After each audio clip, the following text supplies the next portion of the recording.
Boy, oh boy, do we have a lot to talk about in this video, guys. We're going to break down Nvidia stock, the charts. Of course, we'll cover the stock market in general a bit in this video. And I want to talk about the port strike and a competitor to Nvidia, a much smaller one, shall I add, that is filing for IPO. We have to cover everything in this video, guys, and we're going to do it in less than 10 minutes, so hit the like button, make sure to subscribe, and of course, check out the Moomoo link down below if you guys want up to 15 free stocks, and for your uninvested cash to earn up to 8.1%, that's linked down below, or go to stocksurfs.com/Moomoo, and let's dive right into, I almost forgot, cheers, by the way, guys. Now, let's dive right into the video. So across the board, we were red today. Obviously, the S&P went down 0.9%, Russell down 1.5%, NASDAQ down 1.4%, Dow down about 0.5%,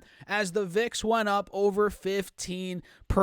Big move for the VIX, and I think earlier in the day it was up 24, 25%, something like that. And Nvidia stock went down 3.7% on the day. It closed at $117 per share on the dot, after hitting over $122 per share this morning. Right at open, actually, we opened up and we saw an initial pop to 122.40, and well, that did not last at all, right, guys? Pretty obvious. Looking at the chart here on the 5-day, 5-minute, we popped. We took out the highs from yesterday momentarily this morning. Then it was a straight-up downtrend for the rest of the day, with the low of the day being about $115 per share. So we actually got down $7 per share from the intraday high, about 5.3% of a drop here for Nvidia. And well, with that down move, we took out the lows from yesterday, essentially continuing this mini downtrend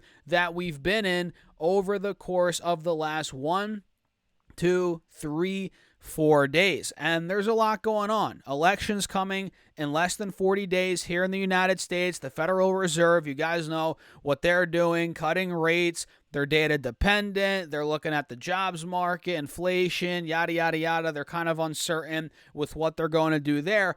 And now we have geopolitical tensions, which we've had for quite some time. They're getting worse now, which I don't want to get too deep into in this video. And again, the port strike, which it's going to screw the GDP heavily here in the United States, depending on how long, this lasts. I think every week, we'll take a look at this article in a second, but every week it's going to get worse, mathematically speaking here, right? We'll take a look at that in a second. And all of that, brought the entire stock market down, obviously Nvidia stock, and now it's getting close to where it was on the 24th of September. So about a week ago, we hit, 115, 116. And to be honest, guys, I'm like, bring it on. Bring it on. I kind of want to buy more Nvidia if it gets down to about $100, $105, $110 per share, which at this rate, man, it looks like that's very possible. It looks like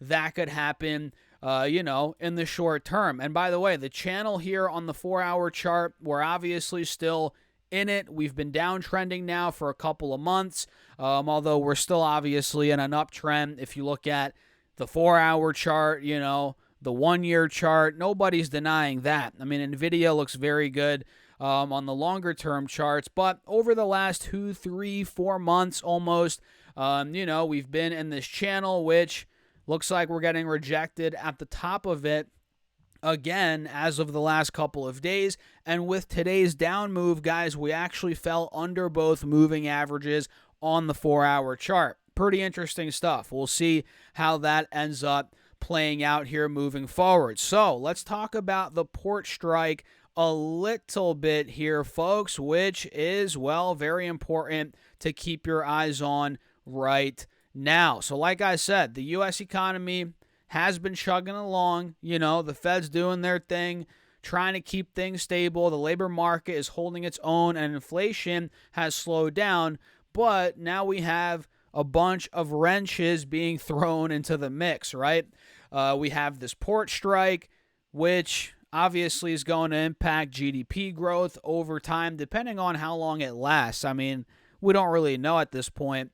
But we can see coming down here a little bit on this article, take a look at this. Work stoppages at ports that that handle nearly 35% of all U.S. imports and exports could cause a drag of $4.5 billion to $7.5 billion on U.S. GDP growth for each week. Let me say that again, $4.5 to $7.5 billion on U.S. GDP growth for each week. They're in effect, according to an Oxford an Oxford economics analysis released last week. So yeah, each week, like I said, guys, earlier in the video, things could get worse, could get uglier and uglier, right? And the strike involves currently about 45,000 port workers. Think about that, guys. That's essentially, a stadium full of people, right? I mean, think about that. Sure, some stadiums are like 100,000, whatever, but an average stadium, 45,000 people, that is how many people this strike involves. But the ripple effects in supporting industries could mean up to 105,000 workers could find themselves temporarily out of work if the strike is prolonged, according to the report. And these job losses, coupled with the Boeing machinist strike and the effects of Hurricane Helene, which, I mean, there's a lot going on, like I said, could massively distort the October jobs report, which is released in about a month, well, I guess exactly a month from today on November 1st, at a time when the Fed is heavily scrutinizing employment data for signs of a weakening labor market. Man, Jerome Powell and the Fed, they have it coming for them, man. It's going to be a tough couple of weeks. Their decisions coming up. It's going to be rough. It's going to be rough, no doubt about it. Still, the port worker strike isn't expected to completely derail the economy, which is growing at a 3% clip. But of course, if it goes on for weeks, who knows, man? Who knows how it's going to play out, right? So that is a little update there on the port strike right now, fresh news. And an Nvidia competitor, a smaller one at that, called Cerebras Systems, they're filing for IPO as demand for chips, obviously, they're soaring, and investors' hunger for AI stocks is higher than ever. I mean, let's be honest. That's been, the theme of this bull market. And sure, maybe AI stocks, I mean, they have cooled off a bit over the coming months. But like I've said in recent videos, I don't think AI, the theme, is done quite yet. There's still a lot of growth, a lot of demand. I mean, we covered, Nvidia, their biggest customers are the Mag 7 companies, a lot of the big tech companies, but now a lot of smaller companies are also starting to buy their chips, and the demand is going to go even higher, right? As smaller and smaller companies get their hands on these chips, right? So let me come down here a little bit and see a bit more about Cerebras. They're a competitor to companies such as Nvidia, obviously, and the company appears primed to start issuing shares in the near future, which I don't plan on investing in the stock per se as of now.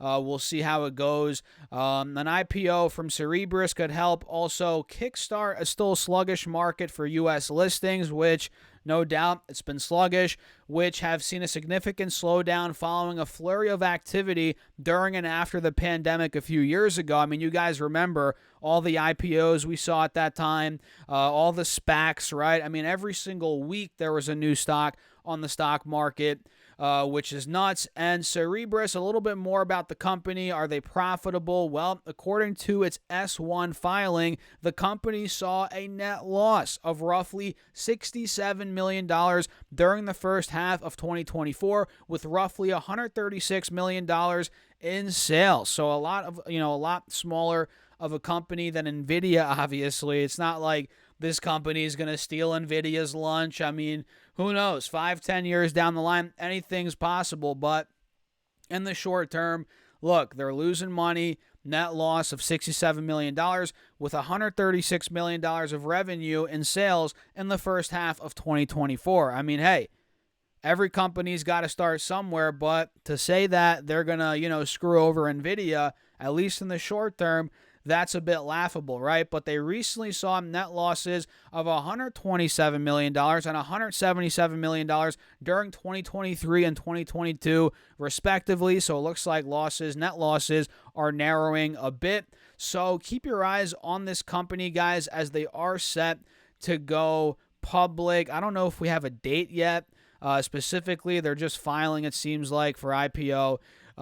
So yeah, we'll cover this more and more as news comes out, but that's an Nvidia competitor, not a big one at that, but one that is looking to file for IPO here. They're doing it, so I'm curious to see how that plays out. But guys, that's pretty much it for this video. What do you all think? I mean, these are interesting times across the board for the stock market, the economy, just everything, man. Crazy, crazy times, which, am I surprised?